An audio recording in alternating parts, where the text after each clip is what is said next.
The crystal chandelier of the Grand Astoria ballroom dripped light like frozen tears onto the city's most influential figures. It was the annual Children's Health Foundation Gala, an event of champagne smiles and silent million-dollar handshakes. But for one woman standing half-hidden behind a marble column, the light felt like an interrogation lamp. She clutched her small baby bump through the simple fabric of her dress, her heart hammering a frantic rhythm against her ribs. She was only there to surprise her husband. But the surprise she was about to learn was entirely hers. Because across the glittering ballroom, her loving husband, David Miller, was wrapping his arm around another woman, his laughter echoing in a way that would shatter her world forever. He thought his pregnant wife was at home sick. He had no idea she was right there, listening to every single word of his betrayal. He also had no idea his simple, unassuming wife was Isabel Moreau, the phantom CEO of Aura Sync Technologies, a woman who owned half the city, including the very ground he was standing on. His betrayal wasn't just an affair. It was a declaration of war he had no idea he'd just started. Isabel Miller felt a chill that had nothing to do with the ballroom's aggressive air conditioning. She had spent the last 2 years carefully curating a life of simplicity. When she'd met David, she had been exhausted by a world where her net worth entered the room before she did. Men saw Isabel Moreau, the tech prodigy, the ruthless negotiator, the billionaire CEO who had built Aura Sync Technologies from a garage startup into a global titan. They didn't see her.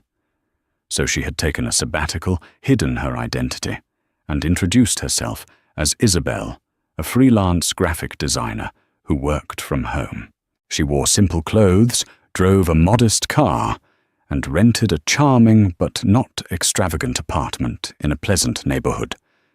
It was there she met David Miller, a handsome, ambitious project manager at a mid-tier logistics firm called Viridian Dynamics. He was charming, attentive, and seemed to love her for who she was, not what she had. He made her feel normal. He made her feel seen.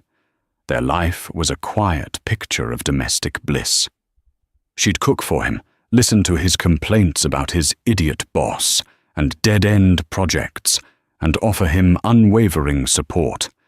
When she found out she was pregnant, their joy felt like the final, perfect piece of the life she had always craved. Tonight, she was supposed to be in bed with a wave of morning sickness, but it had passed by afternoon, and she felt a surge of energy. David had been so sweet, insisting she rest while he attended the gala for his company. "It's a boring networking thing, my love," he had said, kissing her forehead. "I just have to show my face. I'd much rather be here with you and our little peanut." Wanting to surprise him to see his face light up, when she appeared unexpectedly, she'd put on a simple navy blue maternity dress, elegant but understated, and driven to the hotel. She slipped in her face, unknown to this glittering crowd, and scanned the room for him. And then she saw him. He was standing near the champagne fountain, looking more dashing than ever in his tuxedo. But he wasn't alone. His arm was draped possessively around the waist of a woman in a shimmering, backless red dress. Isabel recognized her instantly. Jessica Finch, a junior analyst from his team, whom David had mentioned, was aggressively ambitious. Jessica leaned into him, her red-nailed hand stroking his lapel. They looked like a power couple, a perfect match for the opulent surroundings. Isabel's breath hitched. Maybe it's just networking, she told herself, her mind scrambling for a rational explanation. He's being friendly. It's an office thing. But then Jessica laughed, a high tinkling sound, and tilted her head back. David leaned down and kissed her, not a polite peck, but a slow, lingering kiss filled with an intimacy that struck Isabel like a physical blow. The world tilted on its axis. The murmur of the crowd faded into a dull roar in her ears. Rooted to the spot behind the column, she couldn't move. She could only watch and listen as a few of David's colleagues joined them. "You two are brave being so public," a man named Paul chuckled, nudging David. David grinned, a smug, self-satisfied expression on his face that Isabel had never seen before. Why hide it? Life's too short to be stuck in a boring routine. He took a sip of his champagne. Besides, it's not like my wife would ever show up at a place like this. It's a little too sophisticated for her. A wave of nausea, far worse than any morning sickness, washed over Isabel. Jessica giggled and ran a hand down David's arm. "Don't be mean, Davy. Isabel is sweet, very domestic, probably at home knitting booties or something." The group laughed. The sound was like broken glass in Isabel's ears. "Sweet and boring." David corrected his voice, dripping with condescension. "Honestly, guys, it was a mistake from the start. I needed stability at the time, and she was available. But a man has needs. A man with my ambition needs a partner who can keep up someone with fire like Jess." He squeezed Jessica's hip. "Plus, the pregnancy has made her so dull. All she talks about is doctor's appointments and nursery colours. It's a total passion killer." "So what's the plan?" Paul asked. "You gonna leave her?" David shrugged the picture of casual indifference. "After the baby is born, of course. I'm not a monster. I'll do the right thing, set her up in a little apartment somewhere, pay some child support. She'll be fine. She's not exactly equipped for the real world, bless her heart.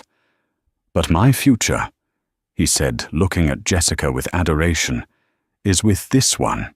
She's my ticket to the top." The cruelty of his words was surgical.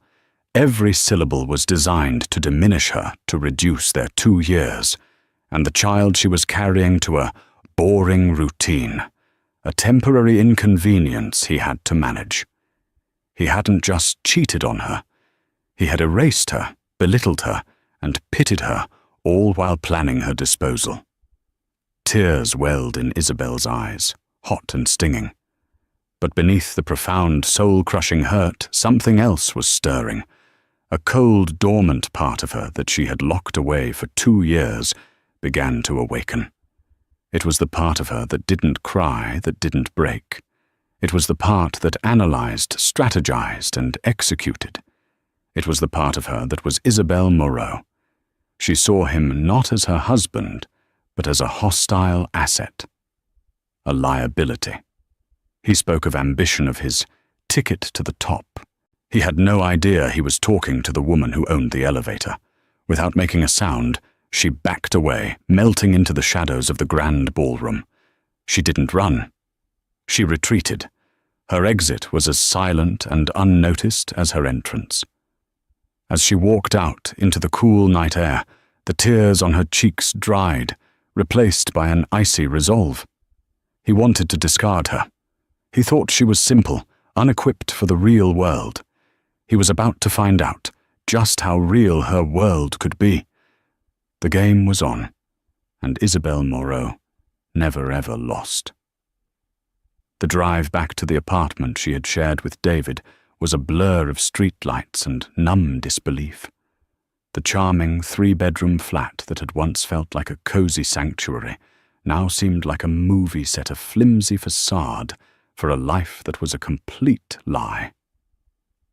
Every photo on the wall of them, smiling on a hike of them, kissing on New Year's Eve, was a testament to her naivety. She walked through the rooms a ghost in her own home. She saw his clothes spilling out of the laundry basket, his favorite mug by the sink, the book he was reading on the nightstand. The life she had cherished was a cage she had built for herself. The simplicity she had craved had been used as a weapon against her. She stood in the middle of the living room, one hand on her belly, the other clenched into a fist. The grief was a physical weight threatening to crush her. A part of her wanted to collapse, to scream and sob until there was nothing left. But the CEO inside her, the woman who had faced down hostile boards and corporate raiders, refused to let her break. That part of her whispered a cold, hard truth. Grief is a luxury you cannot afford right now. Strategy is your survival. She walked into her home office, a small room David had always referred to as her little hobby space. She sat down at the sleek, minimalist desk and opened her personal laptop, a device far more powerful and encrypted than anything David could imagine. Her fingers flew across the keyboard, muscle memory taking over. With a few keystrokes, she bypassed the firewalls of her own company, accessing her private executive dashboard.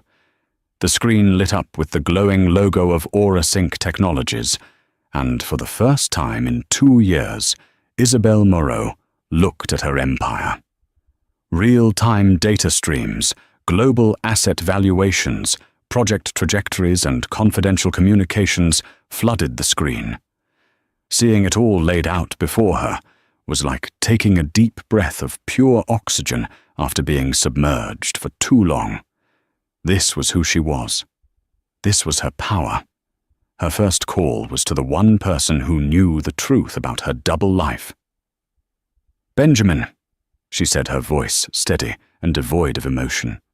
"Isabel," came the calm, familiar voice of Benjamin Carter, her chief operating officer and her most trusted confidant. "I was surprised to see your secure line active. Is everything all right?" Benjamin was a man in his late 50s, impeccably professional, who had been with her since the beginning. He had strongly, if respectfully, advised against her social experiment. "No, Benjamin. Nothing is all right," she said. "The experiment is over. It was a catastrophic failure." There was a pause on the line.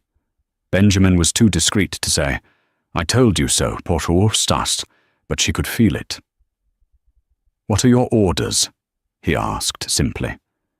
"I need you to do several things for me with the utmost discretion. First, I want a complete financial workup on David Miller, not just his salary from Viridian Dynamics. I want to know about any personal debts, credit lines, secret accounts, everything. I want to know where every single penny he has is located." "Consider it done," Benjamin replied without hesitation. "Second," Isabel continued, her voice hardening, "the apartment on Crestwood Avenue. I believe the title is held by one of our subsidiary real estate holding companies, correct? Oakview Properties." "That's correct. We acquired the building 4 years ago. You are the sole beneficial owner." "Excellent. I want you to initiate an eviction process for the current tenants of Unit 7B. Use a standard reason. Owner wishes to reclaim property for personal use. I want the notice delivered by a bailiff in exactly 72 hours. 72 hours.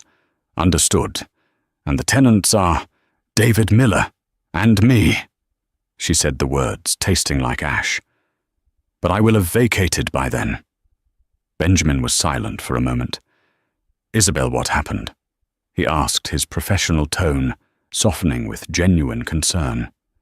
Isabel closed her eyes, the image of David kissing Jessica Finch flashing in her mind.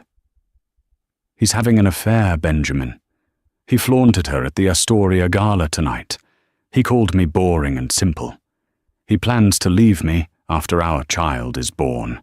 She relayed the conversation she had overheard, her voice, a monotone recital of facts, stripping the words of their emotional power to prevent herself from breaking down. When she finished, the silence on the other end of the line was heavy. "The man is a fool," Benjamin finally said, his voice laced with a cold fury she had only heard him use when a competitor tried to poach their top engineers. "He is a fool of astronomical proportions. What else do you need? I'm leaving tonight. I'm coming to the city. Have my penthouse at the Apex Tower prepared. Full security detail, but keep it discreet. No one is to know I am back in town. From this moment on, Isabel Miller ceases to exist. I am Isabel Moreau again. The penthouse will be ready in an hour. Your car will be waiting in the underground garage. One last thing, Benjamin. I want you to start compiling a dossier on Viridian Dynamics. I want to know their financial weaknesses, their key contracts, their executive board's pressure points. I want to know everything. I have a sudden interest in their market share. A slow smile could be heard in Benjamin's voice. With pleasure, Miss Moreau. Welcome back. After the call, Isabel moved with quiet efficiency. She packed a single bag with essentials, her laptop chargers, a few changes of comfortable clothes, and a small framed ultrasound picture from her bedside table. She looked at the tiny, grainy image of the life growing inside her. This was no longer just about her own broken heart. It was about securing a future for her child, a future where they would be protected, and where their father would never be able to cause them harm or disappointment. She took one last look around the apartment.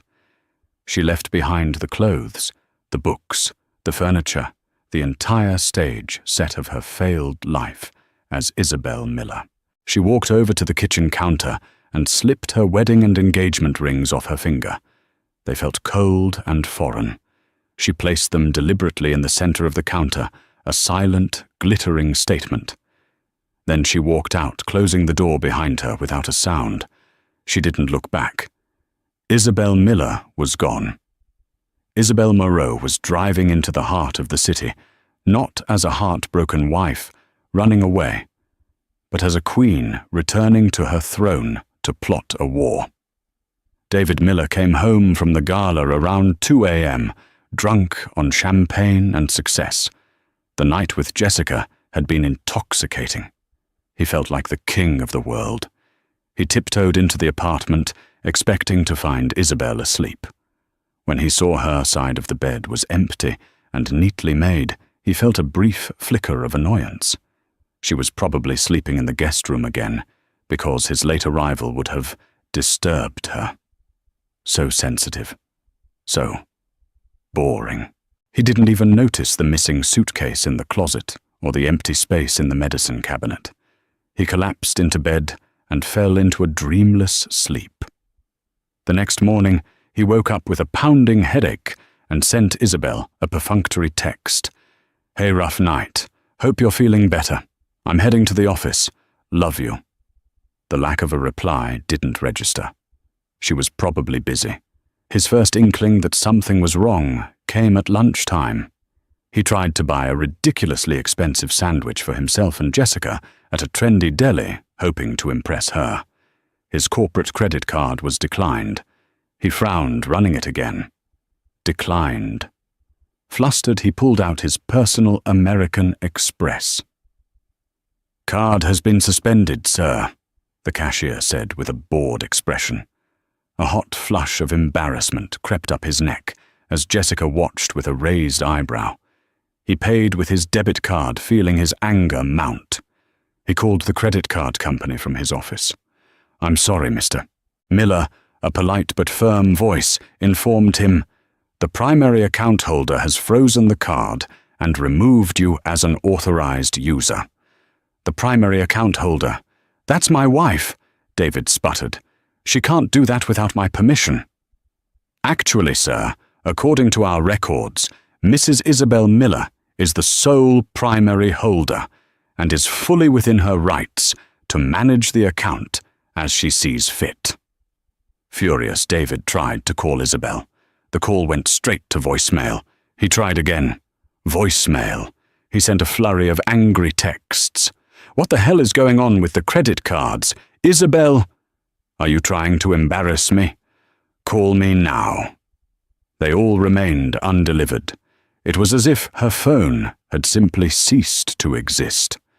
He stewed for the rest of the day, his grand plans with Jessica feeling slightly less glamorous when he couldn't even buy her lunch properly. When he got home that evening, the apartment felt strangely empty and quiet. He called out her name. No answer. He saw the rings then sitting on the granite countertop, catching the last rays of the afternoon sun. A cold dread heavier than any hangover settled in his stomach. This wasn't just about a credit card. She was gone. Panic mixed with indignation. How dare she? How dare this quiet, simple woman make such a dramatic, disruptive gesture? He searched the apartment, finally noticing the missing clothes had toiletries gone. She had left him. For the next 2 days, David cycled through rage, confusion, and a strange sense of liberation. He told Jessica that Isabel had left him after a fight playing the part of the wronged, misunderstood husband. Jessica, seeing her path to becoming the new Mrs. Miller clearing up, was perfectly sympathetic, her presence a balm to his bruised ego. The real bomb dropped on the 3rd day. David was getting ready for work when a loud, authoritative knock echoed through the apartment. He opened the door to find a stern-looking man in a suit, a bailiff holding a clipboard. "David Miller?" the man asked. "Yes." "I'm here to serve you with this notice." He handed David a thick envelope. David tore it open, his eyes scanning the dense legal text. Words leaped out at him. Eviction notice, 30 days to vacate. Property of Oakview Properties, Inc., reclaimed for owner's use. He stared at the document, his mind refusing to process it. "This is impossible," he stammered. "We have a lease. I pay the rent." "According to our records," the bailiff said, his tone flat. "The rent has been paid in full for the last 2 years from an account belonging to Isabel Miller. An account which has now been closed. The property owner is exercising their right to terminate the tenancy at will. You have 30 days, sir. Good day." The bailiff turned and walked away, leaving David standing in the doorway, the notice trembling in his hand. He stumbled back inside his world spinning. He always thought he paid the rent. The money came from their joint account, but his salary was the primary deposit. He had no idea the apartment itself wasn't just a rental, but owned by some faceless corporation. How did Isabel even find this place? He sank onto the sofa, the pieces clicking into place with a horrifying clarity. The suspended credit cards, the closed bank account, the eviction. This wasn't a spontaneous emotional departure. This was calculated. It was methodical. This was retaliation. But for what, the affair? How could she possibly know he had been so careful? A sick feeling rose in his throat as he thought back to the gala. Could she have been there? No, impossible. She was at home sick, wasn't she? He tried to access their joint savings account online. Access denied. He checked the balance. It was 0. Drained. Every penny they had saved, or rather every penny she had contributed from her freelance design work, was gone. He was left with only the modest amount in his personal checking account, enough to cover maybe 1 month's expenses. The squeeze was on. In the span of 72 hours, David Miller had gone from a man on top of the world to a man with no credit, no savings, and a 30-day eviction notice. The comfortable life he had taken for granted had been systematically dismantled, and he was left standing in the rubble, utterly bewildered. The sweet, domestic, simple little wife he had planned on discarding had just shown him a side of her he never knew existed. And the terrifying part was, he had a feeling she was just getting started. From her penthouse apartment overlooking the city, Isabel Morrow operated with the precision of a surgeon. The sprawling, sterile space, all glass and chrome, was a far cry from the cozy apartment she had shared with David. It was her command center. A massive screen on one wall displayed stock tickers, encrypted communications, and the dossier on Viridian Dynamics, which was growing thicker by the hour. Benjamin Carter sat opposite her at a large glass table, his expression grim. "The financial squeeze is effective," he reported. "Miller is attempting to open new lines of credit, but his debt-to-income ratio without your assets is abysmal. He's being denied." "Good," Isabel said, taking a sip of chamomile tea. She had to be mindful of the baby. Her vengeance would be cold and clean, fueled by intellect, not volatile rage. "What's the status on Viridian?" "They are exactly as we suspected," Benjamin said, pointing to a flowchart on the screen. "Over-leveraged and desperate to land a major contract to appease their shareholders. Their entire Q4 projection hinges on acquiring the logistics contract for the new Helios project." Isabel's lips curved into a faint, predatory smile. The Helios project was a massive, multi-billion-dollar international tech initiative, and the lead partner on the project was AuraSync Technologies. Viridian Dynamics was just a small fish hoping to feed on the scraps. "And David's role?" she asked. "He's the project manager for Viridian's bid," Benjamin confirmed. "According to our intel, he's cut corners significantly on safety and insurance protocols to bring their bid in at a suicidally low price. He's banking everything on us not looking too closely at the fine print."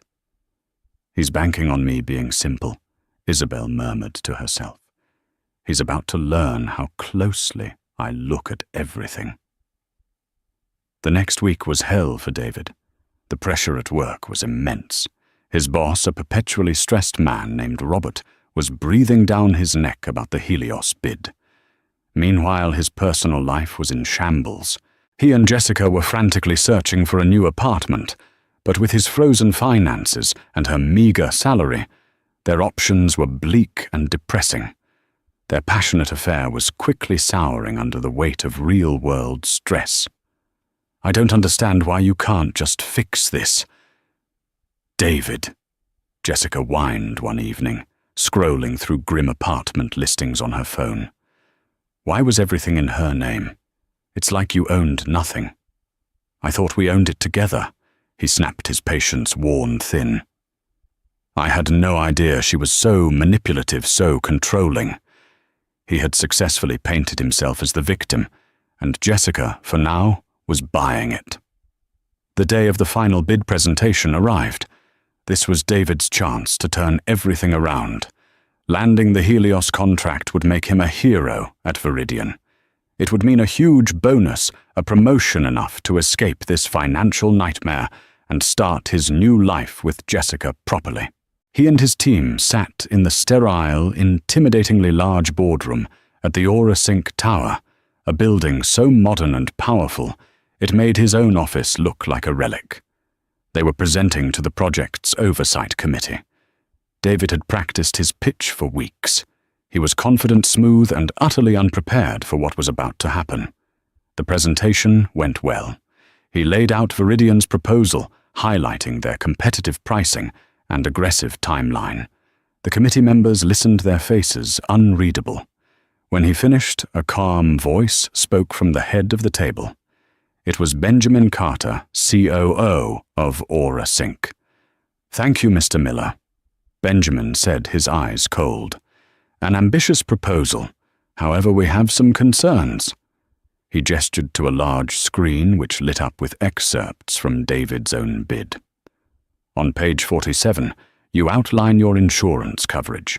Our risk assessment team has flagged this as being woefully inadequate for a project of this scale. In fact, it barely meets the minimum legal requirement." Was this an oversight? David felt a prickle of sweat on his brow. "It's a preliminary figure designed to keep the initial bid competitive. We planned to renegotiate once the contract was awarded." "So you submitted a fraudulent bid?" Benjamin stated not as a question, but as a fact. The room's temperature seemed to drop several degrees. "I would not call it fraudulent," David began. "Furthermore," Benjamin continued, ignoring him and bringing up another document, "your proposed supply chain relies on parts from a manufacturer that was recently cited for extensive labor violations, something a routine due diligence check would have revealed. Orasync has a zero-tolerance policy for such associations. Did you perform due diligence? Mr. Miller. David's throat was dry. He had outsourced the due diligence to a junior analyst to save time. Jessica. He shot a panicked look at her, but she was staring at her hands, avoiding his gaze. And finally, Benjamin said, delivering the killing blow, your timeline. It's aggressive because you've budgeted for only a single quality control check at the final stage of production. For the Helios project, we require a minimum of 3 at every stage. Your proposal doesn't just cut corners, it saws the legs off the table and hopes no one notices. Benjamin Carter leaned forward. This bid is not just unprofessional, Mr. Miller. It is reckless and dangerously incompetent. It exposes this project to unacceptable levels of financial and ethical risk. We are not only rejecting Viridian's bid, but we will also be formally communicating our concerns about your team's professional standards to your CEO. The words hit David like a freight train. He was humiliated, exposed. He looked at his team. They were staring at him with a mixture of shock and contempt. He had failed, and he had taken them all down with him. The dismissal was swift and brutal. An hour after returning to the Viridian offices, David was summoned to his boss's office. Robert, his face pale with fury, was on the phone with Orasync's legal department. I understand, Robert was saying, his voice strained. Yes, of course. We take this very seriously. Thank you. He slammed the phone down and glared at David. Do you have any idea what you've done? You've not only lost us the biggest contract of the decade, you have made this company a laughingstock. Orasync is threatening to blacklist us from all future tenders. Pack your desk. You're fired. And so is Finch. I want you both out of this building in 10 minutes. David stood there speechless. In a single afternoon, his career, the one thing he had prized above all else, had been utterly annihilated. As he walked back to his desk in a daze, he caught Jessica's eye across the office. Her face was a mask of cold fury and terror. The ticket to the top he had promised her had just become a one-way ticket to the unemployment line. He didn't know how, but he knew with a sickening certainty that this was her doing. The simple, boring wife he had mocked was somehow behind this. She had not only taken his home and his money, but she had reached into the heart of his professional life and crushed it with terrifying, invisible force. Losing his job was the beginning of a freefall. The professional humiliation was absolute, but the practical consequences were even more dire. Without an income, David was toxic. The severance package from Viridian was insultingly small, a clear message for him to go away quietly. The eviction date loomed a ticking clock counting down to homelessness. The relationship with Jessica disintegrated almost immediately. The passion that had been fueled by secret rendezvous and the thrill of the forbidden could not survive the harsh reality of failure and poverty. "This is all your fault," she shrieked at him in the half-packed, chaotic apartment. "You promised me a future. You said you were a man on the rise. You're nothing, David. You're a failure who got us both fired." "My fault," he yelled back, his voice hoarse with stress. "You were the one who was supposed to vet the suppliers for the Helios bid. You were so busy planning what you'd buy with the bonus that you didn't even do your job." Their arguments became a daily ritual, vicious and circular. The fire he had admired in her was now a raging inferno directed entirely at him. She saw him not as her partner, but as the anchor that had dragged her down. Within a week, she was gone. She packed her bags while he was out, desperately and fruitlessly dropping off resumes. He came home to find a note on the kitchen counter, next to where his wedding rings had once sat. "I can't do this, David. I have to look out for myself. Goodbye." She had taken what little cash he had left in a drawer and vanished. He was truly alone. His world had shrunk to the four walls of the rapidly emptying apartment. His so-called friends, the colleagues and social climbers he had tried so hard to impress, suddenly stopped answering his calls. News of his spectacular flame-out at Aura Sink and his unceremonious firing had spread like wildfire. He was a pariah. Desperation began to set in. He swallowed his pride and called his parents, confessing a heavily edited version of his situation, a sudden downsizing at work, a mutual split with Isabel. They offered sympathy and a small loan to tide him over, but the shame was a bitter pill to swallow. Meanwhile, Isabel watched the unraveling from a distance. Benjamin provided daily updates, concise and factual. Miller's co-conspirator has abandoned him. He is attempting to secure a personal loan, but has been unsuccessful. He has contacted a low-grade employment agency. Isabel felt a grim satisfaction, but it was not joy. It was the cold, clean feeling of a problem being systematically solved. Her focus was shifting. Her pregnancy was progressing smoothly, and she was pouring her renewed energy back into her company. She attended board meetings via secure video link, her face and identity still a closely guarded secret from the public. Her mind, sharpened by her personal crisis, was clearer than ever. She made a series of bold, brilliant decisions that sent Aura Sink's stock soaring. One evening, Benjamin brought her a file. "There's one more loose end," he said, his tone serious. "The gala." Inside the file were high-resolution photos. A private investigator had captured crystal-clear images of David and Jessica from that night, laughing, touching, kissing by the champagne fountain. There were also meticulously compiled social media posts from Jessica's accounts, boasting about her new man and their amazing future, all posted while David was still married. "A society columnist for the Financial Times owes me a favor," Benjamin said quietly. "She specializes in features on the city's business elite. A story about a rising star's spectacular fall from grace, complete with a sordid affair with a subordinate and the betrayal of his pregnant wife. It's a story she would find irresistible." Isabel looked at the photos.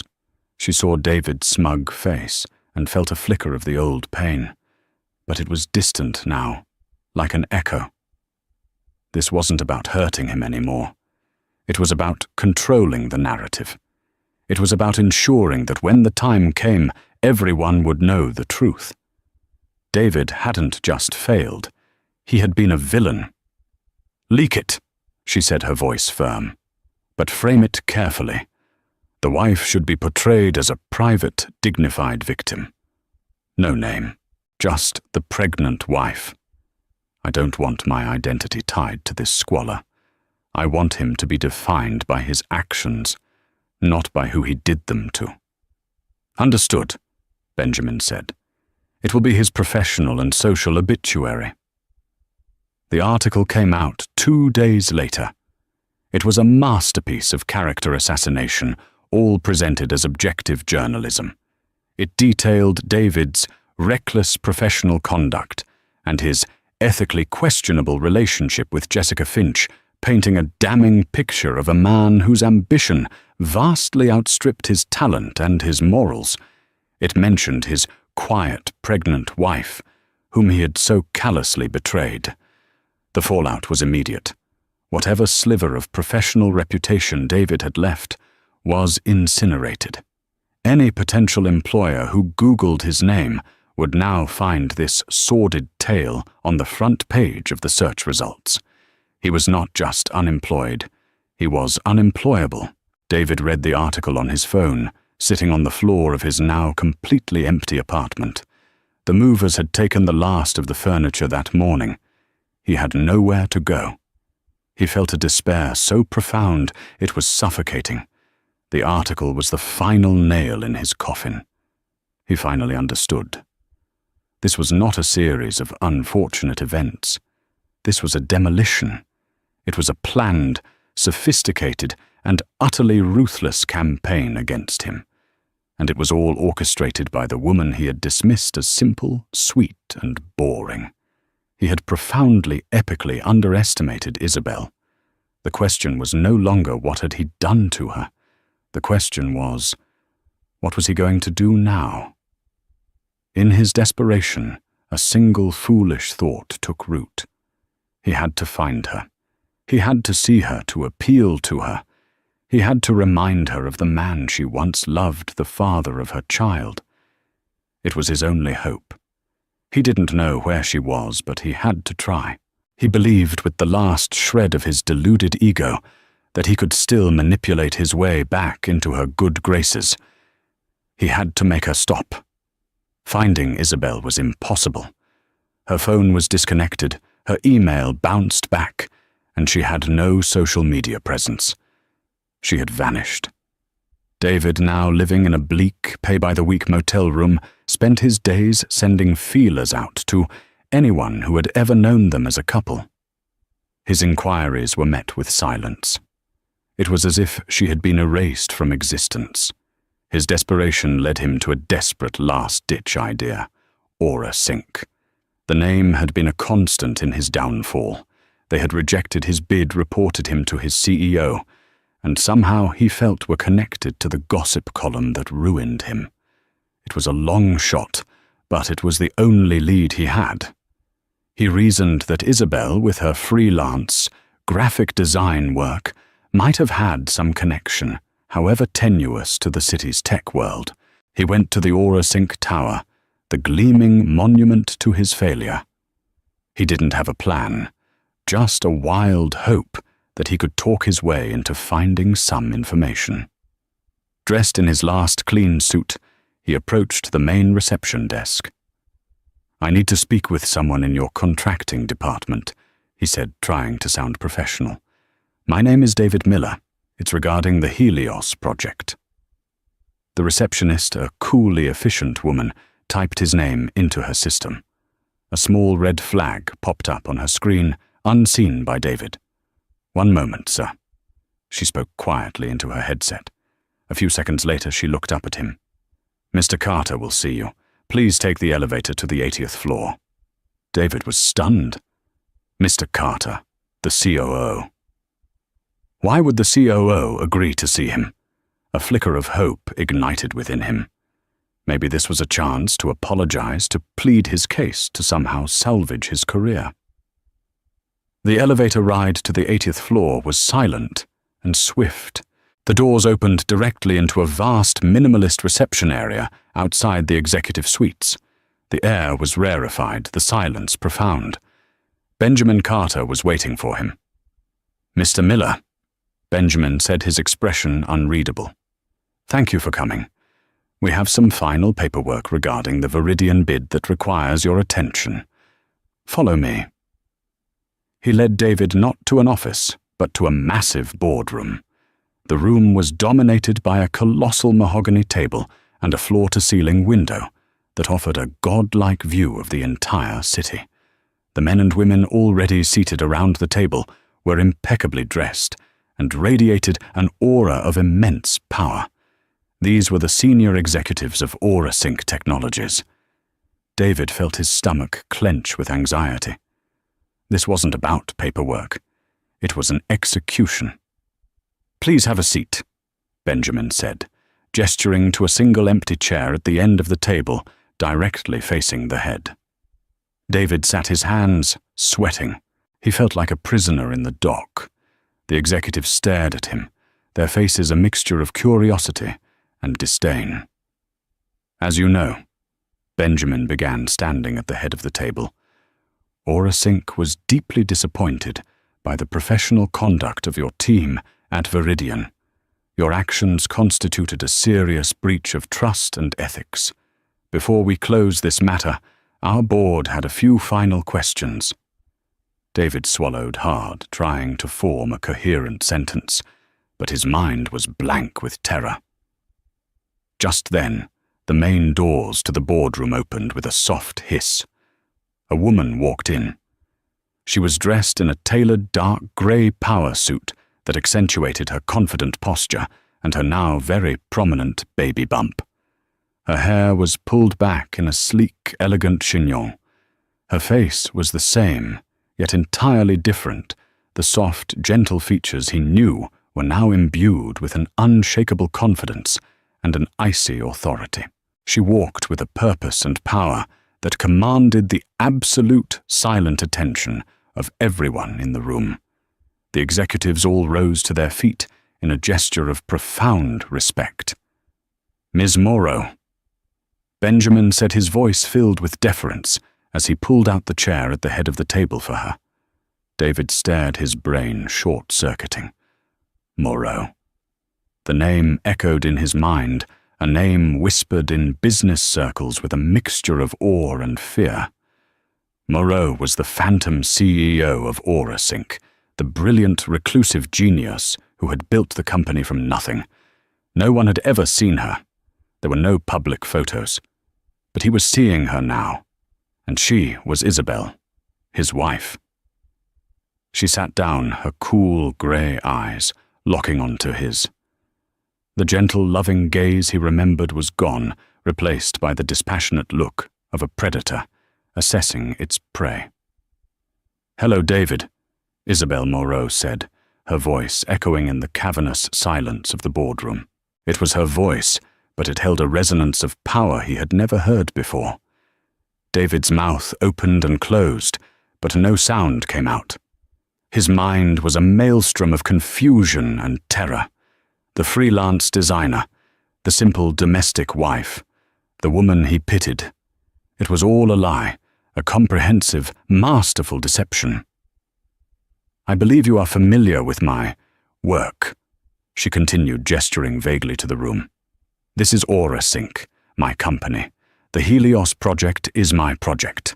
The building you stand in is my building. The apartment you were evicted from, I own that too." She let the words hang in the air, each one a hammer blow against his shattered reality. "You told your friends I was simple," she said, her voice dangerously quiet. "That I was not equipped for the real world. You spoke of ambition, of needing a partner who could keep up. You wanted a ticket to the top." She leaned forward slightly, her gaze pinning him to his chair. "David, you were sleeping next to the top. You just weren't smart enough to realize it." A choked, strangled sound escaped his lips. The room was spinning.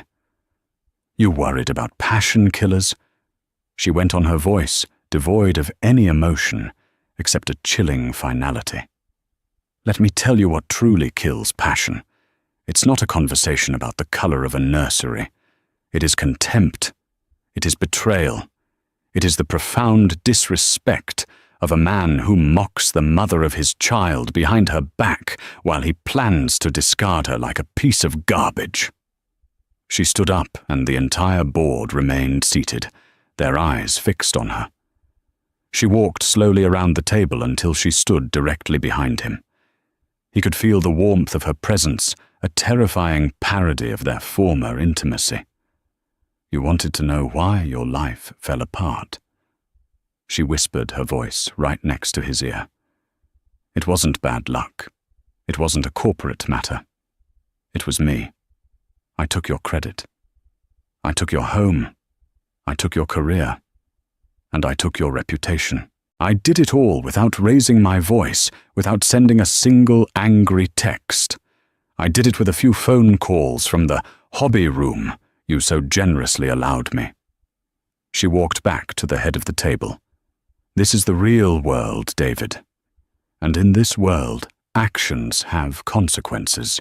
You have no money, no career, and no future in this city. You are nothing." She placed a hand on her stomach. "As for this child," she said, her voice softening for a moment, before hardening again into pure steel, "you will have no part in his or her life. You will not see them. You will not know them. My lawyers will be in touch regarding the formal termination of your parental rights, which I expect you to sign without contest. You are not a father. You are just a lesson my child will learn about one day." She looked at Benjamin. "Benjamin, please have security escort Mr. Miller out of my building. He is no longer welcome here." David finally found his voice, a pathetic, broken croak. "Isabel, please. I didn't know. I'm sorry. I love you." Isabel Moreau looked at him one last time, and for a fleeting second he saw a flicker of the woman he had married, a flicker of pain and loss. But it was gone as quickly as it came, replaced by the implacable resolve of a queen. "No, David," she said with absolute certainty. "You don't love me. You loved what you thought was my weakness. And my name," she added, turning her back on him, "is Miss Moreau." Security guards appeared at his side, gently but firmly lifting him from the chair. As they escorted him from the room, the last thing he saw was the back of his wife, the powerful CEO, looking out over the city she owned, without a single glance in his direction. He hadn't just lost a wife. He had been utterly and completely erased. The months that followed the unveiling were a period of quiet, focused reconstruction for Isabel. The storm had passed, the war was won, and now it was time to build the peace. David Miller faded into obscurity. Stripped of his name, his career, and his dignity, he left the city. Rumor had it he went back to his hometown, working a menial job, a ghost of the ambitious man he once pretended to be. He signed away his parental rights without a fight. He knew he had no other choice. He was a non-entity, a footnote in a story that was no longer about him. Jessica Finch suffered a similar fate, unable to find work in her field, her name forever tainted by the scandal. Isabel, however, flourished.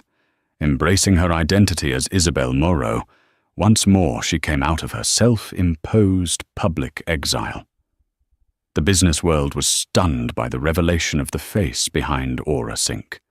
She gave one and only one interview to the Financial Times, the same publication that had printed David's social obituary. She didn't mention her marriage or David. Instead, she spoke with brilliance and passion about the future of technology, about ethical corporate governance, and about her vision for AuraSync. She announced a new philanthropic endeavor, born from the ashes of her personal pain. The Moreau Foundation for Single Parents. A charity dedicated to providing financial, educational, and emotional support to single mothers and fathers, giving them the resources to build secure futures for their children. She became an icon, not just for her business acumen, but for her quiet strength. She was the woman who had built an empire in secret, a testament to the power of underestimated women everywhere. 2 months later, she gave birth to a healthy baby girl whom she named Sophia. Holding her daughter in the quiet of the hospital room, looking into her tiny, trusting face, Isabel felt a sense of peace that vengeance had never provided. The revenge had been a necessary act of cleansing, of reclaiming her power and protecting her future. It was the closing of a painful chapter. But Sophia was the beginning of a new book, one filled with hope and unconditional love. Her life was no longer divided. She was both a mother and a CEO. She would bring Sophia to the office, the baby sleeping soundly in a bassinet in the corner of her sprawling office as she chaired board meetings. She would negotiate multi-billion-dollar deals on the phone while rocking her daughter with her foot. She proved that a woman's power was not a zero-sum game. Her strength as a mother fueled her wisdom as a leader, and her decisiveness in business made her a fiercely protective parent. Benjamin Carter became a doting grandfatherly figure to Sophia, often seen bouncing the baby on his knee while discussing quarterly projections with Isabel. The cold, sterile penthouse was transformed into a warm, loving home, filled with laughter and baby toys alongside stock reports. Isabel had sought simplicity and found betrayal. She had been forced to reclaim her power, and in doing so, found a new, more authentic version of herself. She learned that she didn't need to hide one part of her identity to nurture another. She could be Isabel Moreau, the titan of industry, and she could be Isabel Sophia's mother. They were one and the same. Looking out the vast window of her office one evening, with Sophia sleeping peacefully in her arms, Isabel Moreau surveyed the glittering city lights. It was her kingdom, but her empire was no longer just the glass and steel towers of Aura Sink. It was the small, warm weight in her arms, the steady beat of her daughter's heart against her own. She had faced the ultimate betrayal, and had not only survived, but had built a better, stronger world from the ruins. And in that new world, she and her daughter were safe, they were powerful, and they were free. And that is the incredible story of Isabel Moreau. It's a story about the devastating pain of betrayal, but more importantly, it's a powerful reminder that a person's worth is never determined by someone else's opinion. David saw a simple, boring wife, but he was blind to the queen standing right in front of him. Isabel's journey teaches us that our greatest strength often lies hidden, waiting for the right moment to emerge. It's about taking back control, not just for the sake of revenge, but for the sake of reclaiming your own story and building a future on your own terms. What did you think of Isabel's methods? Was her revenge justified, or did she go too far? Let us know your thoughts in the comments below. We love hearing your perspectives on these complex stories. If this story of empowerment, justice, and ultimate triumph resonated with you, please show your support by hitting that like button. Share this video with someone who needs a reminder of their own inner strength. And most importantly, if you haven't already, please subscribe to our channel and turn on notifications so you never miss another story of real-life drama and incredible resilience. Thank you for listening. The air in a Manhattan penthouse, 60 floors above the sleeping city, can make a man feel like a god. For tech billionaire Callahan Dreven, it was his Olympus. Fresh from the silken sheets of a woman who was not his wife, he felt invincible, the master of his universe. But invincibility is an illusion, and universes can collapse in an instant. As he stepped out of his private elevator and into the silent marble foyer of his own home, he expected to find his pregnant wife sleeping soundly. Instead, he found her waiting for him in the pale light of dawn, a single manila envelope resting on the table between them. She didn't scream. She didn't cry. She simply looked at him with the calm of a settled storm and slid the envelope across the table. They were divorce papers, and that was only the beginning of his world's end. The scent of her was still on his skin, a heady mix of expensive perfume, fleur de nuit, and something uniquely her own. Something wild and intoxicating. Callahan Dreven adjusted the cuff of his $30,000 Patek Philippe, watched the metallic click echoing the sterile precision of Sasha Petrova's apartment.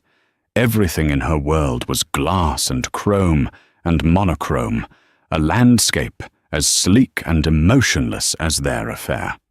It was a perfect escape, a sterile chamber where he could shed the skin of husband, of impending father, and simply be the titan of industry, the conqueror. He ran a hand through his perfectly styled dark hair, a flicker of something not quite guilt, but a dull approximation of it stirring in his chest. He dismissed it. Guilt was an inefficient emotion. He loved his wife, Ginevra. Of course he did. He loved her in the way he loved his company, Dreven Innovations, with a fierce, possessive pride. She was beautiful, intelligent, the perfect complement to the life he had meticulously built. Their child, a son they'd already named Spencer, was the final triumphant piece of the puzzle. A legacy. The private elevator descended soundlessly, carrying him from the cold heights of his indiscretion back to the warmth of his life. As the doors whispered open directly into his tri-level residence overlooking Central Park, the contrast was immediate. The air here was different. It smelled of lemon polish, of the fresh flowers Ginevra insisted on having delivered twice a week, and faintly of the lavender-scented candles she burned to help her sleep. It smelled of home. A knot of tension he hadn't realized he was carrying began to dissolve. He'd slip into bed, wrap his arms around his wife's growing belly, and inhale the familiar, comforting scent of her hair. By morning, Sasha would be a ghost, a pleasant but forgettable dream. But the living room was not dark. A single soft lamp cast a pool of golden light on the custom-made Italian sofa. And in that light sat Ginevra. She wasn't in her usual silk pajamas. She was dressed in tailored slacks and a simple cashmere sweater, her honey blonde hair pulled back in a neat, professional chignon. Her face, usually so open and warm, was a mask of serene neutrality. Her blue eyes, which could sparkle with laughter or deepen with love, were as calm and cool as a frozen lake. She was 7 months pregnant, her belly a perfect proud curve beneath the sweater, but tonight she didn't look soft or maternal. She looked formidable. Ginevra Callahan's voice was a low murmur, his carefully constructed nonchalance suddenly feeling brittle. "You're up late, or early." He forced a smile, moving to shrug off his jacket. "Couldn't sleep." She didn't answer immediately. Her gaze tracked his movements, missing nothing. She saw the faint crease in his shirt that hadn't been there when he left for his late-night board dinner. She saw the microscopic speck of glitter on his collar, a relic from Sasha's shimmering cocktail dress. She saw the way his smile didn't quite reach his eyes. "I slept," she said, her voice even and clear, devoid of the tremor he'd expected. "And then I woke up. I find I've been doing a lot of that lately." Waking up. He walked towards her, his movements suddenly feeling clumsy. He reached out to touch her cheek, a gesture that had always soothed her. She didn't flinch, but she didn't lean into his touch either. She simply sat there, allowing it, and her stillness was a more potent rejection than if she had slapped his hand away. "What's wrong, sweetheart?" he asked, his voice dropping into the concerned, gentle tone he used to close billion-dollar deals and to calm her pregnancy-related anxieties. On the polished mahogany coffee table in front of her, next to a crystal vase of white tulips, was a thick manila envelope. It looked jarringly out of place, a bureaucratic intrusion into their curated domestic perfection. Ginevra finally looked away from him, her gaze falling to the envelope. "I think we need to talk about the future, Callahan." "Okay," he said, slowly pulling his hand back. "The future is great. We have Spencer on the way. The new wing of the hospital is about to open with our name on it. Draven Innovations is projected to break records next quarter." He listed his triumphs like a shield. "Our future is not a corporate prospectus," she replied, the first hint of steel entering her voice. She picked up the envelope. The paper was crisp, the weight of it substantial. "I'm talking about our future, yours and mine."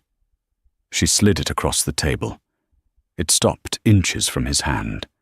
His name was typed on the front, with his lawyer's address underneath. Callahan J. Draven, C.O. Latham and Watkins, LLP. A cold dread, wholly unfamiliar, began to creep up his spine. He stared at the envelope, refusing to touch it, as if it were a venomous snake. "Ginevra. What is this? If this is about me being late, it's not about you being late, Callahan. It's about where you were. Her voice remained unnervingly calm. It's about the penthouse you've been leasing under a shell corporation for the last 6 months. It's about the Cartier Love bracelet you purchased 2 weeks ago, the one that isn't on my wrist. It's about Sasha Petrova, the senior vice president of acquisitions at a rival firm of all people. Do you really think I'm that stupid, that I'm just another one of your beautiful passive assets? His blood ran cold. He had been so careful. Encrypted communications, cash payments through his security chief, Rob Miller. A shell corporation so deeply buried it would take a forensic accountant months to unravel. How he opened his mouth to deny it, to lie, to gaslight, to do what he always did, reshape reality to his will. But the look in her eyes stopped him. It wasn't the fiery rage of a woman scorned. It was the detached pity of a physician diagnosing a terminal illness. She already knew. All of it. "Don't," she said softly, anticipating his denial. "Don't insult me by lying. Not now. I've given you 7 years of my life, Callahan. My loyalty. My body to carry your son. The very least you can give me is a moment of unvarnished truth." He sank onto the ottoman opposite her, the bravado draining from him, leaving behind a hollow, buzzing fear. He looked at the envelope again. "What is it, Ginevra?" He whispered, his voice hoarse. "It's a petition for dissolution of marriage." She stated, her voice as clear as a bell in the silent room. "I've filed for divorce. That's a copy for you. My brother filed the original papers with the court this morning. It's done. Divorce." The word hit him like a physical blow, knocking the air from his lungs. It was an impossibility, a bug in the code of his perfect life. People like him didn't get divorced. Their wives stood by them. They tolerated indiscretions. They understood the pressures men like him were under. They accepted the diamond bracelets and the lavish apologies, and kept the family portrait intact. "You can't be serious," he stammered, shaking his head. "Ginevra, you're pregnant. We're having a baby. You can't do this to us." To him, for the first time, an emotion flickered across her face, a profound, weary sadness. "I'm not doing this to him, Callahan. I'm doing this for him. I will not raise my son in a house where his mother is a fool and his father is a liar. I won't teach him that love is about possession and loyalty is a transaction. He deserves better." She stood up, her movements fluid and deliberate. "And so do I." She walked past him, her scent the real one, the one that smelled of lavender and home washing over him for a brief, agonizing moment. He reached out, grabbing her wrist. "Wait. We can fix this. I'll end it. I'll do anything. Counseling, whatever you want." Ginevra looked down at his hand on her arm, then back up at his face. Her expression was unreadable. "The time for fixing things was yesterday, Callahan, or the day before that, or any of the dozens of days you chose to lie to my face. The only thing left to do now is to be civilized about the separation of our assets." She gently pulled her arm free from his grasp. "My brother Leo will be in touch with your lawyer. I've already packed a bag. I'll be staying with him until my new place is ready." She walked towards the foyer without a second glance. The titan of industry, the man who could move markets with a single tweet, was left kneeling on a Persian rug, his world reduced to a single manila envelope. The dawn was breaking over Central Park, streaming through the floor-to-ceiling windows. But for Callahan Draven, the world had just gone completely irrevocably dark. Callahan remained motionless for a long time, the silence of the massive apartment pressing in on him. The divorce papers sat on the table like a death sentence. His first instinct was denial, a complete system rejection of this new reality. This was a tantrum, a dramatic, hormonal, pregnancy-fueled outburst. She would cool down. She would realize what she was throwing away. He would send flowers an entire greenhouse of them. He would buy her that ridiculously expensive painting she'd admired. He would grovel. He would win. He finally reached for the envelope, his fingers trembling slightly. Inside was a cold, brutal stack of legal documents. Irreconcilable differences. The phrase was a mockery. Their lives were perfectly reconciled, a merger of his power and her grace. He scanned the pages, his eyes catching on clauses and demands. Exclusive use of the Bridgehampton property pending settlement, liquidation of joint portfolio accounts, full physical custody of the unborn child, Spencer Cole Draven. That last line was a knife to the heart. His son. The idea that another man, Leo Morrison, her sanctimonious lawyer brother, had typed those words, had plotted with his wife to take his child, ignited a new feeling rage. The hollow fear was replaced by a white-hot fury. How dare she, after everything he'd given her? He grabbed his phone, his thumb hovering over her contact. No. This required a more powerful tool. He dialed his lawyer, David Chen, the most ruthless litigator in New York. "David?" He barked when the man answered, his voice thick with sleep. "Wake up. We have a problem. A big one." 2 days later, Callahan sat in David Chen's sterile conference room, the reality of the situation sinking in like concrete. Ginevra wasn't backing down.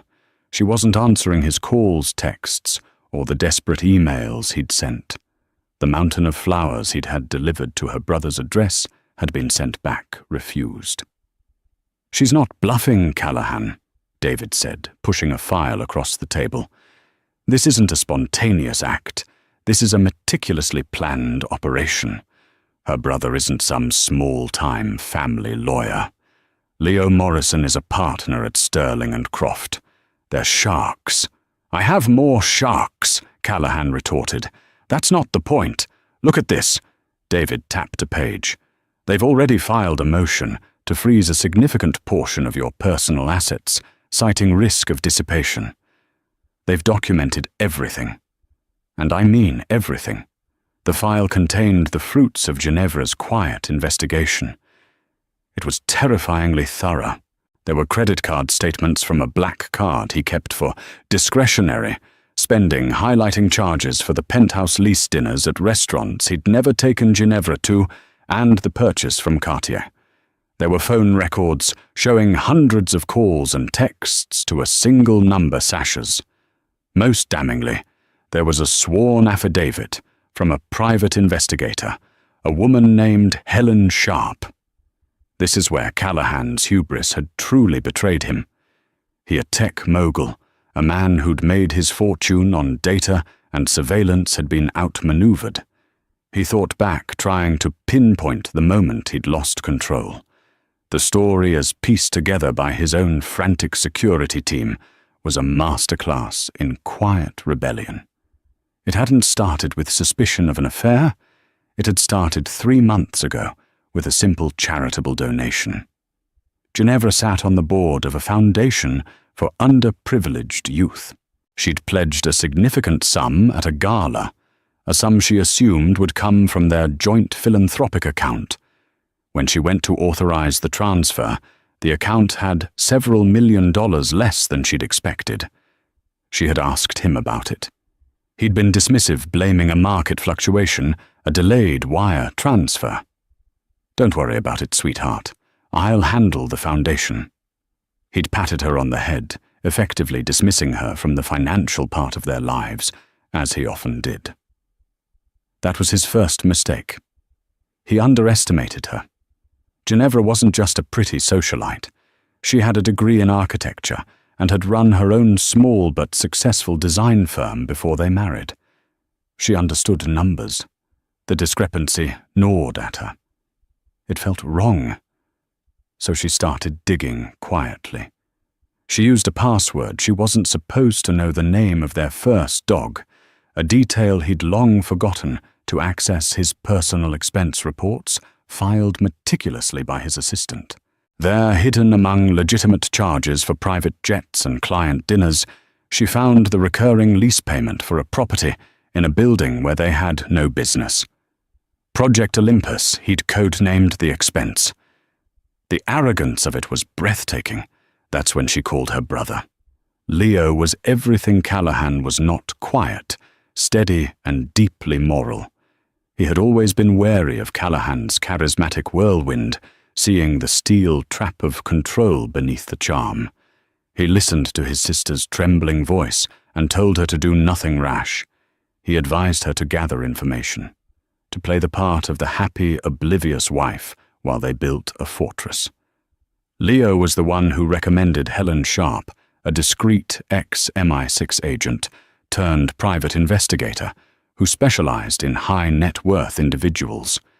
Helen was a ghost. For 6 weeks, she followed Callahan. She documented his late-night visits to the penthouse. She photographed him with Sasha, laughing in a dimly lit bar, his hand resting possessively on her back.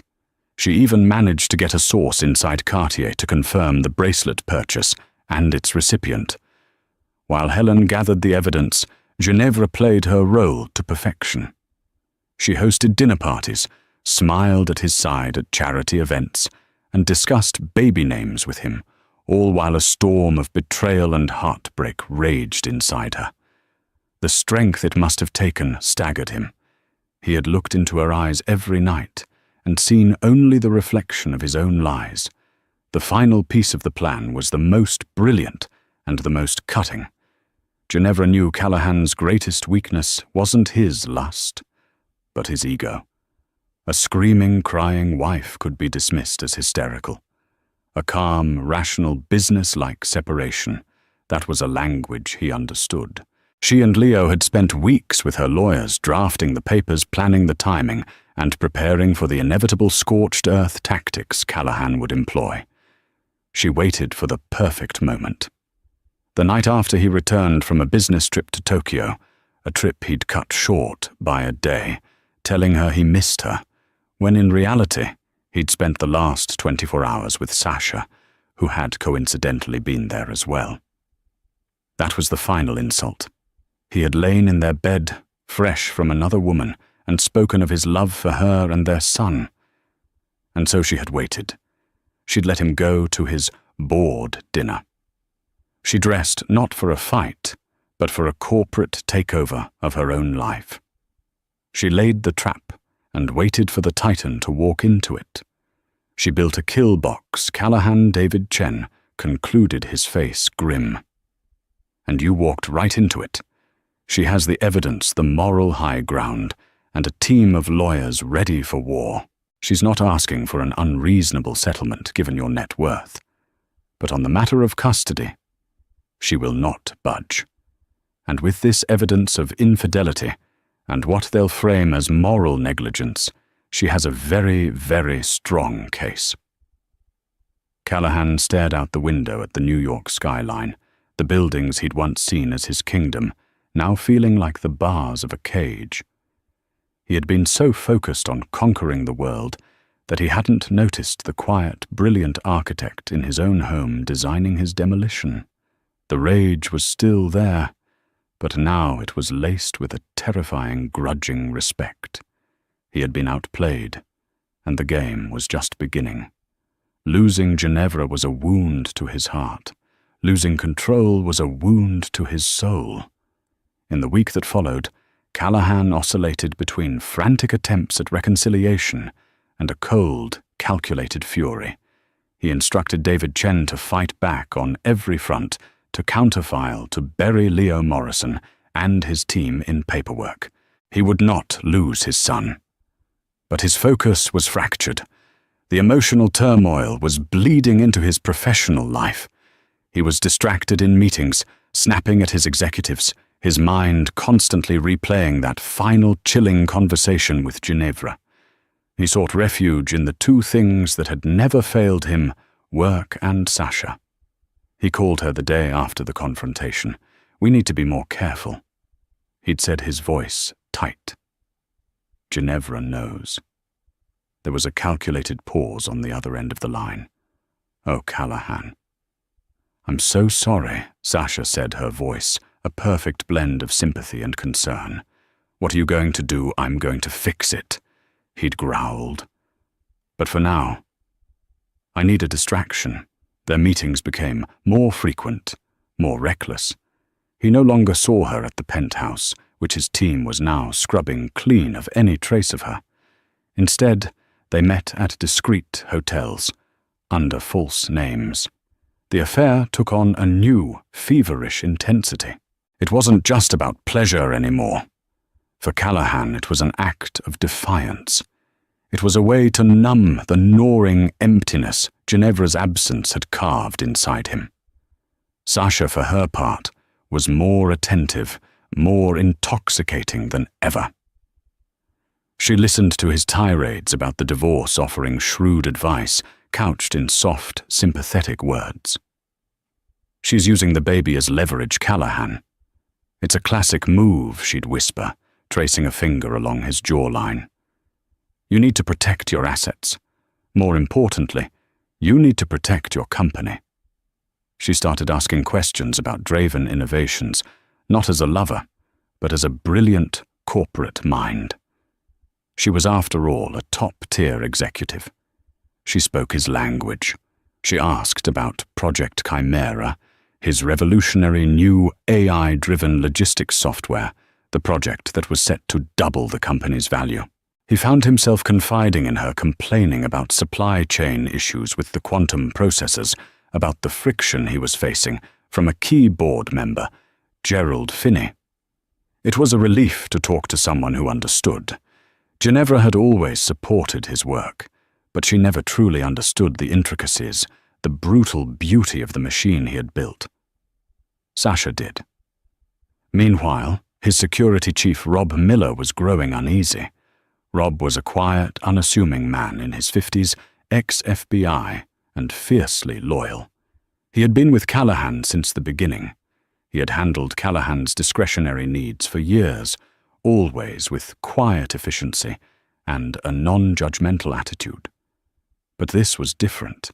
He had seen the toll Ginevra's departure had taken on Callahan, and he did not trust Sasha Petrova. On his own initiative, Rob deepened his background check on her. The initial report had been standard. Born in Russia, emigrated as a child, brilliant academic record, meteoric rise in the corporate world. But Rob dug deeper, using old contacts in federal law enforcement and international intelligence. He found holes, gaps in her timeline, university records that seemed too perfect, a digital footprint that was almost non-existent before she joined her current firm. It was as if she had been professionally fabricated.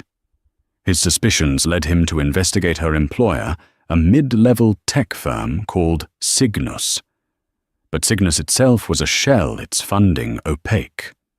Following the money trail, Rob discovered its primary investor was a holding company based in the Cayman Islands. And that holding company was a subsidiary of a much larger, more formidable entity, Tanaka Corp. The name hit Rob like a punch to the gut. Kaito Tanaka. The ruthless, enigmatic CEO of Tanaka Corp was Callahan's biggest rival. For years, Tanaka had been trying to gain a foothold in the US market, always blocked by the dominance of Draven Innovations. Project Chimera was the very thing that would permanently lock Tanaka out. Rob felt a cold dread. This wasn't a simple affair. This was corporate espionage of the highest order. Sasha Petrova wasn't a mistress. She was a Trojan horse. He burst into Callahan's office without knocking a breach of protocol that spoke volumes. Callahan was on the phone, laughing at something Sasha had said. He looked up annoyed. "What is it, Rob? I'm busy." "So you need to hang up the phone," Rob said, his voice low and urgent. "Excuse me." Callahan's eyes narrowed.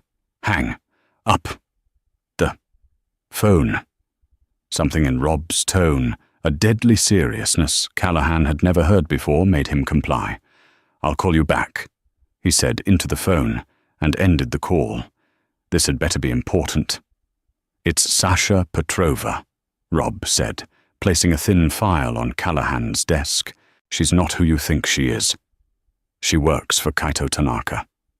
Callahan stared at him, then laughed, a harsh, humorless sound. "Don't be ridiculous.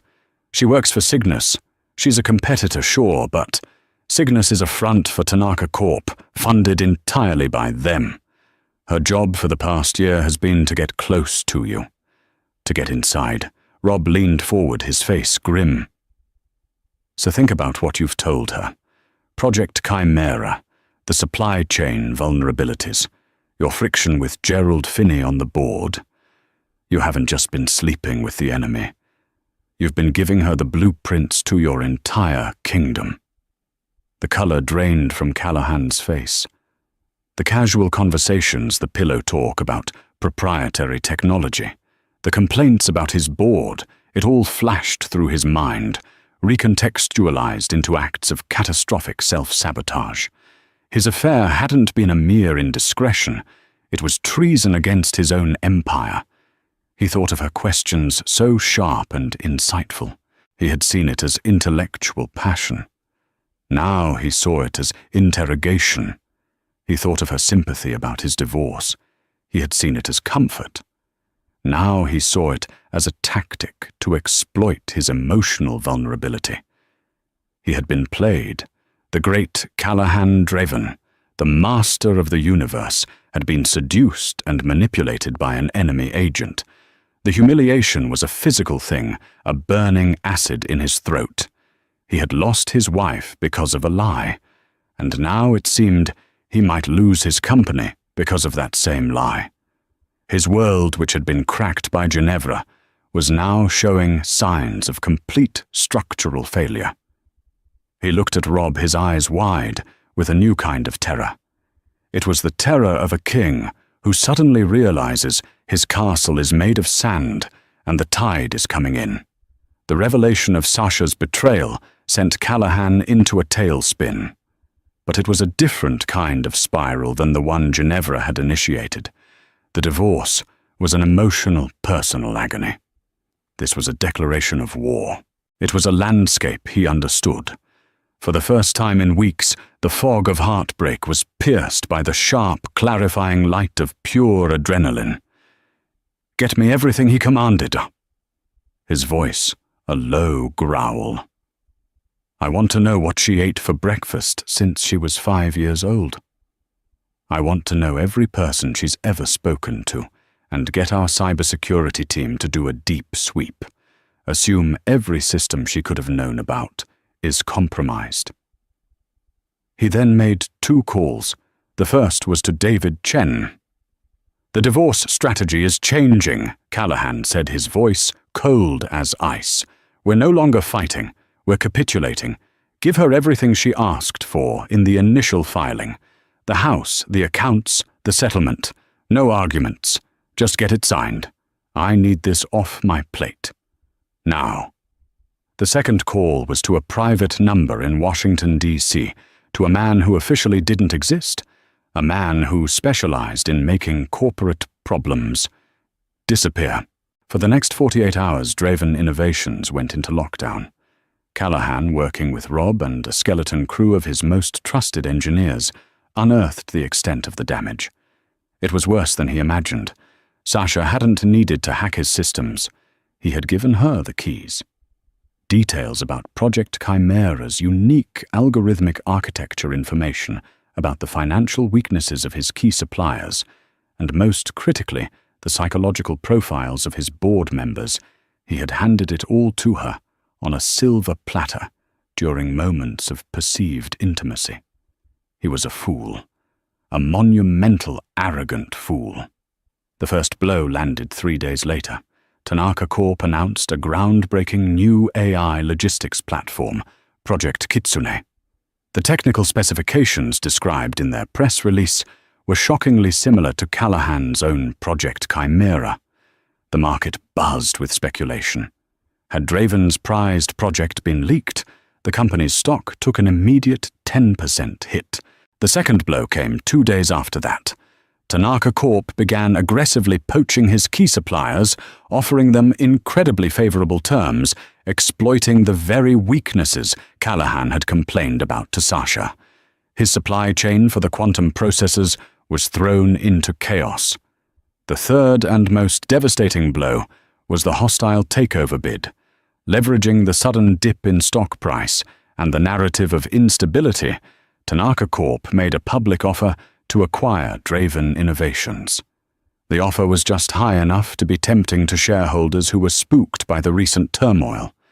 Kaito Tanaka, in a public statement, spoke of synergies and a new era of leadership, a thinly veiled attack on Callahan's increasingly erratic behavior, which was now being selectively leaked to the financial press. Callahan found himself in a war on two fronts. His board was in a panic. The same people who had celebrated his genius a month ago were now whispering about his personal life, his reliability. His most vocal critic was Gerald Finney, the board member he'd complained about to Sasha. Finney, now sensing an opportunity, began to lobby other board members, arguing that accepting Tanaka's offer was the only way to save their investment. Callahan was trapped. He spent his days in brutal back-to-back meetings, trying to shore up support to fight off the corporate raid. He spent his nights alone in the cavernous, empty apartment, the silence a constant reminder of Ginevra. The home she had built felt like a museum of a dead life.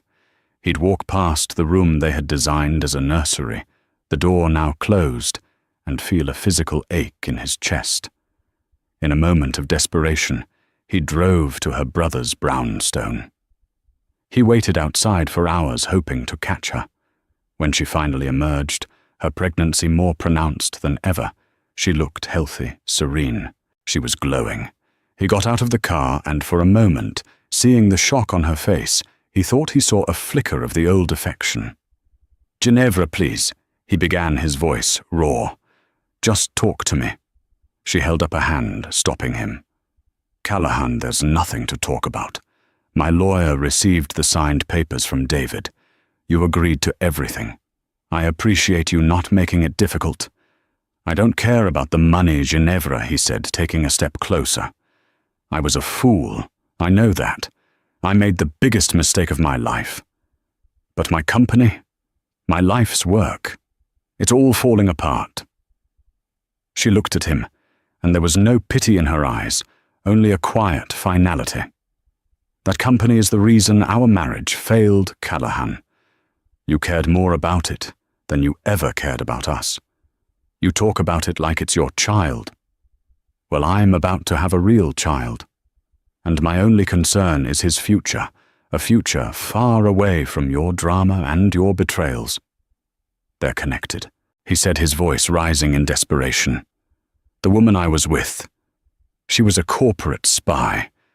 She stole my research. Tanaka is trying to take my company.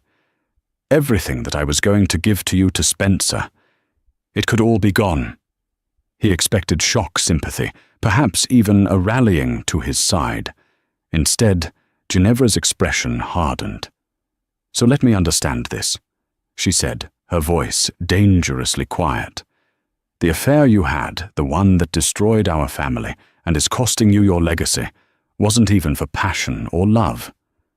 It was for your ego.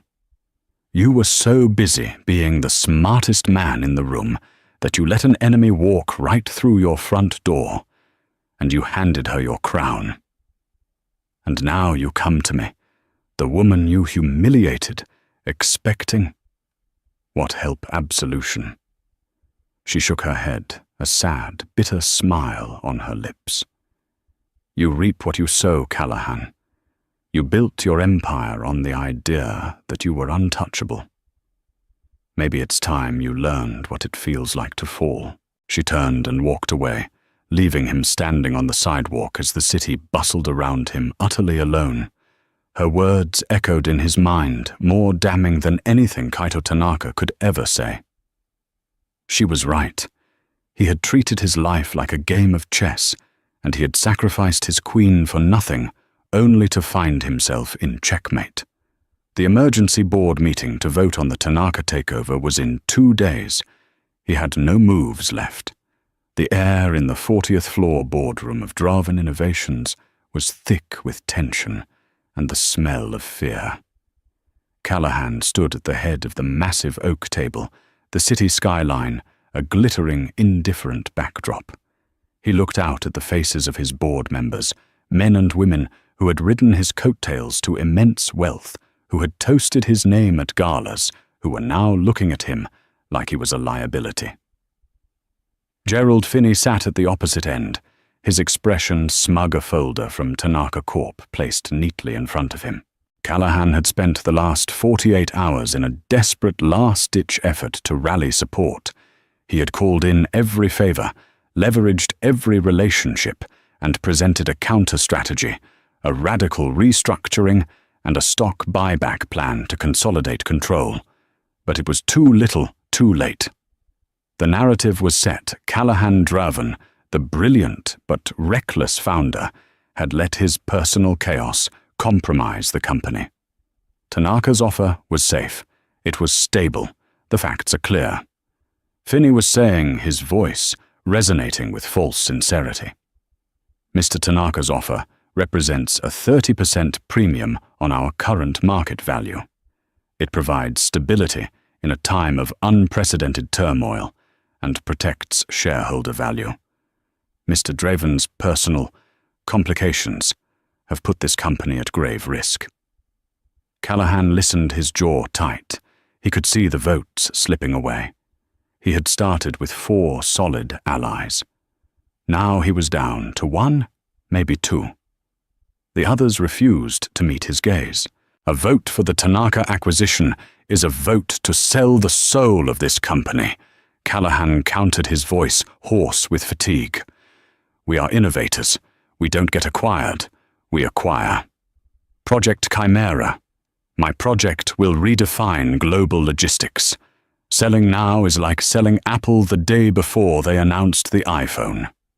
An iPhone that your competitor is already marketing, Finney retorted sharply. Your personal indiscretion has handed our crown jewels to the enemy, Callahan. This vote is not about the company's soul. It's about damage control. The room fell silent. The motion was on the table. The chairman of the board, a stern man named Howard Price, cleared his throat. We will now proceed to the vote, all in favor of accepting the acquisition offer from Tanaka Corp. Suddenly, the heavy boardroom doors swung open. Everyone turned. Standing in the doorway was Ginevra Draven. A collective gasp went through the room. She was 8 months pregnant now, a vision of maternal strength in a simple, elegant navy blue dress. Beside her stood her brother, Leo Morrison, carrying a leather briefcase. Callahan stared, his heart hammering against his ribs. He thought he was hallucinating. Ginevra, what are you doing here? Gerald Finney stood up, his face flushing with anger. This is a closed board meeting, security. She has a right to be here. Leo said, his voice calm and authoritative, as he stepped forward, opening his briefcase. He placed a document on the table. Pursuant to the prenuptial and post-nuptial agreements signed by Mr. and Mrs. Draven, 10% of Mr. Draven's founding shares are held in an irrevocable trust for his marital issue. As the legal guardian of the soul, albeit unborn beneficiary of that trust, Mrs. Draven is entitled to exercise the voting rights of those shares. A stunned silence descended. Callahan had forgotten. Years ago, in a moment of what he'd considered grand romanticism after they decided to start a family, he had set up the trust. It was an ironclad, unchangeable instrument designed to protect his future children. He never imagined it would be used against him, or for him. He had no idea what she was about to do.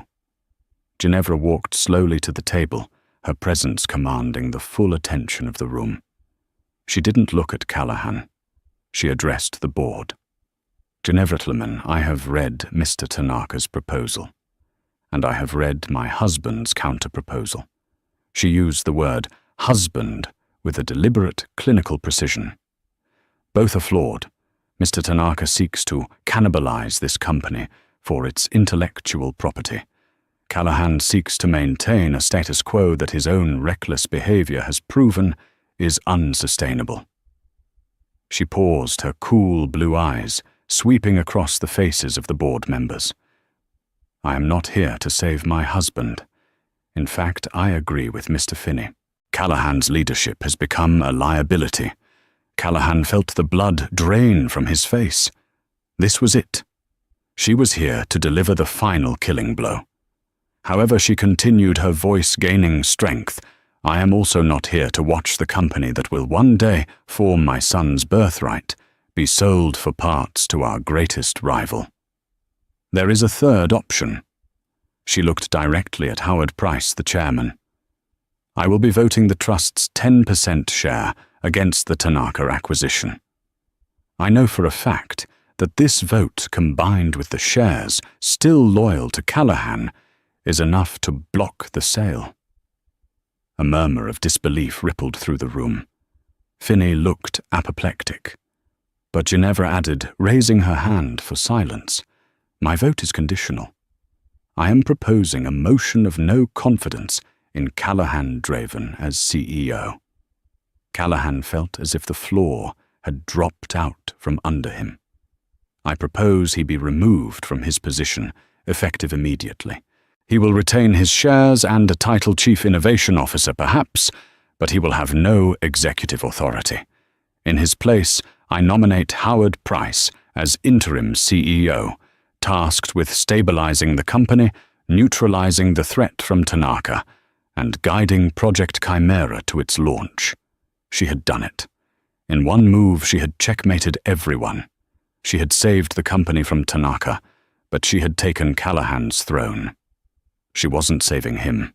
She was saving the company from him. This is my son's legacy you're gambling with, she concluded, her voice ringing with indisputable moral authority. I will not allow it to be destroyed by corporate vultures from the outside, nor by the ego of a broken man from the inside. The choice is yours, a hostile takeover or a new beginning. Vote. The room was silent for a full 30 seconds.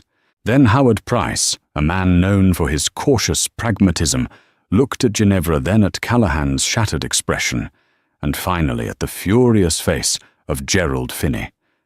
I second Mrs. Draven's motion, Price said. The vote was a formality. One by one, the board members fell in line. The Tanaka deal was dead, and so was Callahan's reign as CEO. Ginevra turned and walked out of the room without a single backward glance. She hadn't come as a wife or an ex-wife. She had come as a queen, protecting her heir's inheritance. Callahan Draven was left standing in the ruins of his own kingdom, dethroned by the very woman he had so carelessly discarded. He had lost everything that defined him, and in a final brutal twist of irony, he had been saved by the one person he had wronged the most. The 6 months that followed the boardroom coup felt like a slow, agonizing crawl through the wreckage of a life. The world did not end in a fiery explosion. It simply remade itself meticulously, erasing Callahan Draven from its center. The initial shock of his dethronement gave way to a bitter, impotent rage. He was a king in exile, forced to walk the halls of a palace that was no longer his. His new title, Chief Innovation Officer, was a cruel joke, a gilded cage, where he could see his vision for Project Chimera come to life, but was forbidden to touch the controls. He'd sit in strategy meetings, a silent ghost at the table listening, as Howard Price, calm, effective, and utterly in charge, issued directives about the project Callahan had bled for. The board members, once his loyal disciples, would offer him polite, pitying nods before turning back to the new son. His suggestions were heard with patient indulgence, then quietly shelved. The company he had built from a dream in a garage now hummed along with a new, more stable rhythm, and he was forced to accept the terrifying truth it didn't need him. His nights were the worst. The sprawling penthouse, once a symbol of his ascent, became a monument to his isolation. Every empty room echoed with Ginevra's absence. He'd stand before the floor-to-ceiling windows, the city lights glittering below, like a sea of jewels he could no longer possess, and feel an emptiness so profound it was a physical weight in his chest. The rage began to exhaust itself, burning away, until only the cold grey ash of despair remained.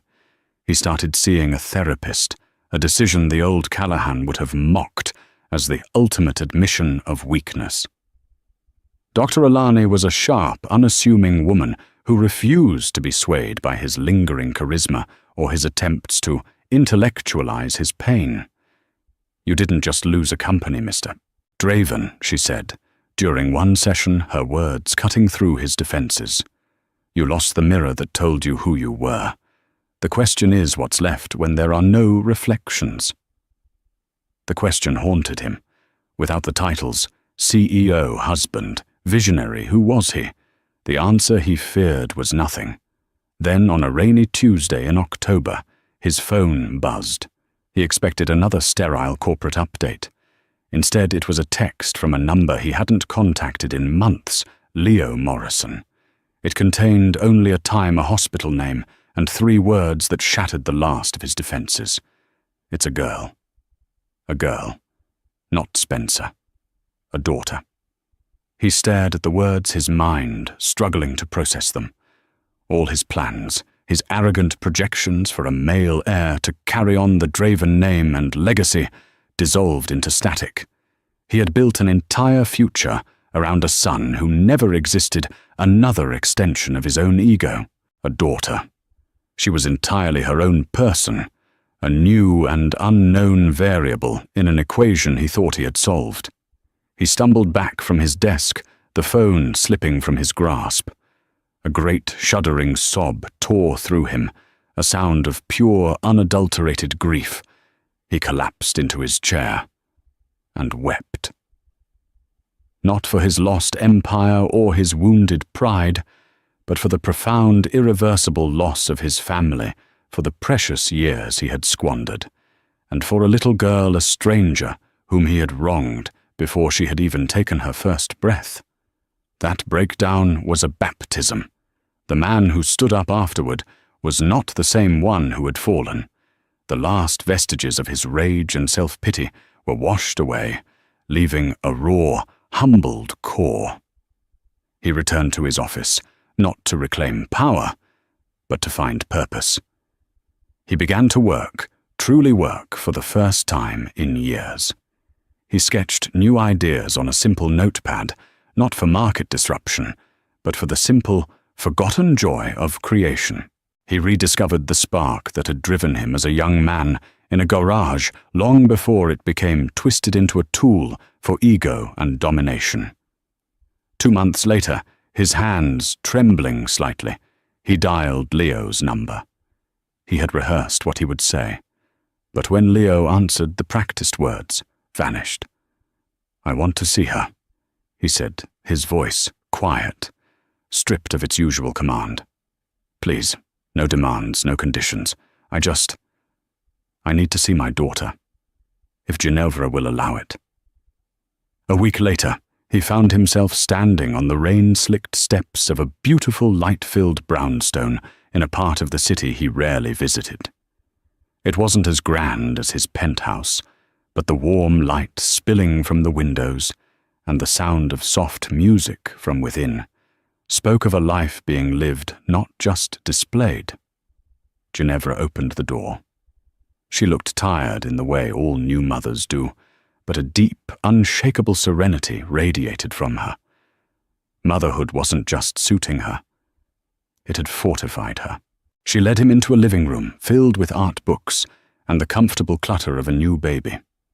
On a large table, architectural drafts were spread out, her own relaunched firm clearly thriving. This was her world built from the ground up on her own terms. In a bassinet by the window, bathed in the soft afternoon light, His daughter was sleeping. He approached with the reverence of a man entering a holy site. She was a swirl of pink skin, dark hair, and impossibly delicate features. He could see a hint of himself in the shape of her mouth, a trace of Ginevra in the curve of her brow. He reached out, a hesitant, trembling finger, and gently touched her tiny hand. Her fingers, no bigger than grains of rice, instinctively curled around his. In that moment, the entire world fell away. There were no stock prices, no boardrooms, no betrayals. There was only this perfect, breathing miracle, and a wave of pure, unselfish love so powerful it brought tears to his eyes. "Her name is Hope Ginevra," said softly from behind him. The name was a final, devastating blow to his old self. It was everything he had lost, and everything she had managed to build from the ruins. "She's beautiful," he whispered, unable to look away. He stayed for nearly an hour, watching his daughter sleep. When it was time to leave, he finally turned to Ginevra, his eyes filled with a regret so profound it was almost a physical presence in the room. "I'm sorry, Ginevra," he said, the words raw and uncalculated. He had to force them past the lump in his throat. Not for the company or the money or any of it. "I'm sorry for us. For you, for being so blind. For not seeing what I had until it was designing my demolition from across the room." A small, sad smile touched her lips. It held no malice, only a weary understanding. "I know Callahan." There was no talk of reconciliation. The love they had once shared was a casualty of his war with himself, a delicate thing that could not be rebuilt. But as he stood there, he realized this wasn't an ending. It was the beginning of something else, entirely. Quieter, humbler.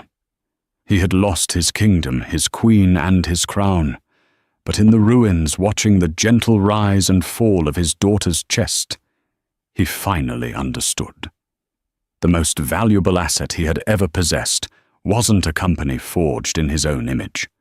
It was a family. And he would spend the rest of his life quietly, patiently, trying to earn the right to be a small part of this new one.